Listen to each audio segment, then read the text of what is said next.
तर हे प्रत्येक कप्याला एक एक कुटे अशा प्रकारे टाकतोय. सकाळचे 10 वाजण्याची वेळ आहे. तर हा शेळ्यांचा असा कप्पा, तिकडच्या शेळ्यांचा हे कप्पा. तिकडे कोंबडे बसले अंड्याला. हे कॅरेट झालं.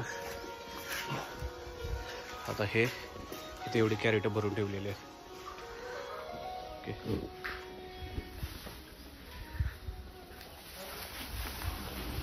टाकताना एकदम कडच्या साईडने टाकायचं हे, जेणेकरून शेळ्यांच्या तोंडाला असं घ्यायला यावं. जर भांडण वगैरे कळतं शेळ्या. हे सकाळी टाकायची कुट्टी, दुपारच्या वेळेस गवत टाकतो आम्ही, आणि संध्याकाळच्या वेळेस शिवरी चारा, तो खास चारा. आता ह्या कप्याला हे दुसरं आहे, म्हणजे अगोदरच टाकलं होतं. सफिशियंट राहत आहे एवढाच चारा त्यांना.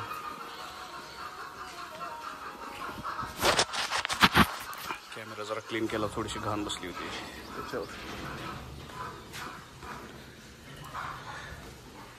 आणि एकदम लास्टला आहे ते बोकड. प्रत्येक कप्याला 2-2 टाकायचे ना. लय दाबून भरल्यामुळे ही झाली.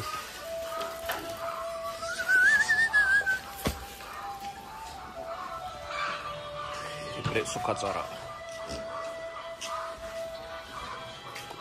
ताजे ताजेच करायचे. चंदर थांब, तिकडे दर लय वज आहे. तर हे काय काय कॅरेटातले वजन राहते, तर हे घेऊन आम्ही टाकतो. इकडे टाकायचं, इकडे आणखी एक. तर हे आहेत आमचे भालचंद्र झुंजारे यांच्याकडे शेतीची कोणती पण कामं. तुमचं गव्हर्नमेंटचं आधार कार्डचं, पॅन कार्डचं, शेतीचा कुठला निधी येत नसेल किंवा काय, तर हे आमचे मित्र आहेत. तुमच्या कुठल्या केसेस वगैरे जरी असतील तरी त्या पण त्यांच्याकडे द्या. त्यांच्या खूप ओळखी आहेत, थोडेसे पॉलिटिक्स पण आहेत.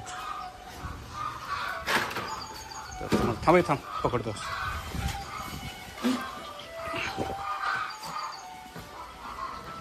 हे परत इकडच्या कप्प्याला घेऊन चाललोय.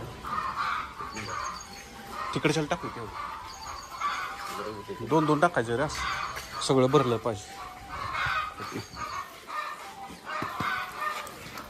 ते कोंबडीने अंडी घातले त्यामुळे कोंबड्या ओरडायले. तिकडे हे बोकड, ह्याला पण हे टाकलंय.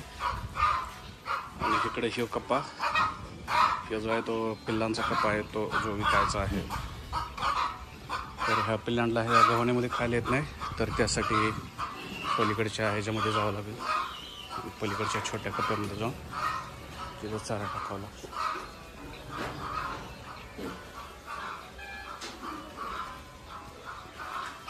हे कधी शेवटच्याला ना, त्याला थोडंस.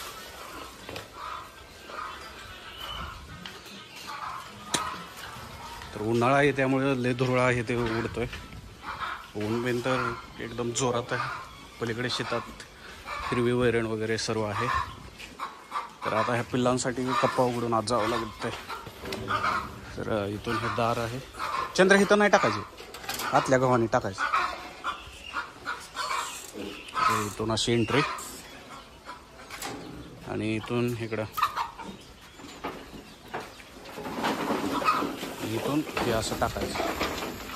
हे जे आहे छोट्या पिल्लांसाठीचं गव्हाण आहे. एवढी छोटी पिल्लं आहेत,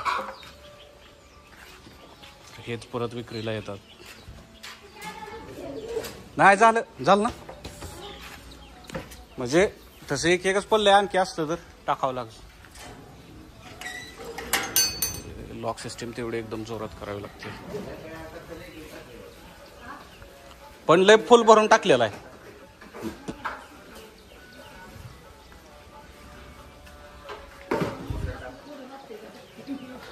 बाई म्हशीला ती राहू दे ना. हा, तो इकडच्या शेळ्यांना एक, तिकडच्या लेक टाक. थांब.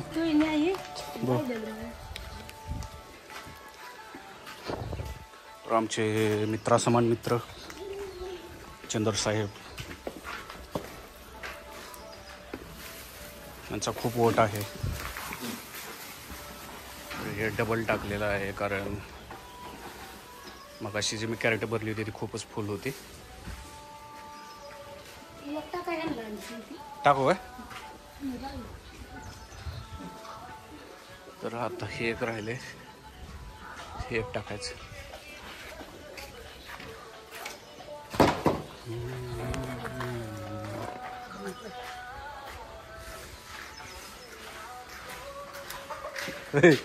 कोंबडीनं अंड घातलेलं आहे. हे चंद्रसाठी गिफ्ट.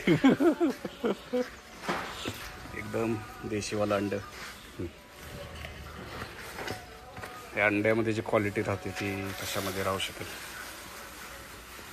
ॲक्च्युली मला हा फोटो काढता येईना, नाहीतर हाच थंबनेल म्हणून ठेवला असता. आजचा हा प्रॉपर व्हिडिओ आला एकदम. ह्याच्यामध्ये काय मी दिसलो नाही. ओके. तर शेतकरी मित्र, कसं वाटलं तुम्हाला शेळीपालन, शेड वगैरे, शेळ्या वगैरे याच्याबद्दल कमेंट करून सांगा. आणि लास्टला थोडंसं मी रेडिओचं दाखवतो की आमच्याकडे सध्या सोलापूर केंद्र आणि उस्मानाबाद केंद्र लागतं. तर हे आहे उस्मानाबाद केंद्र, विविध भारती चॅनल. आणि गाणी बघा.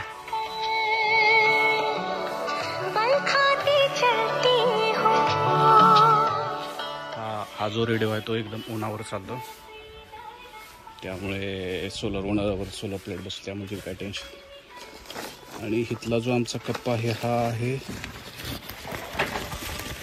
अंड्याचा कप्पा. तर इथं बघा आमची किती अंडी ठेवतो घरी, तर फ्रीजवर. आई जाऊ का? यायची काय? बरं मी तयार होतो. तर हे बाहेरनं शेड, इकडे डाळिंबाची बाग वगैरे. तर ऊन लागून डाळिंब ऊन आणि करपणे म्हणून त्यांनाही झाकलेलं आहे.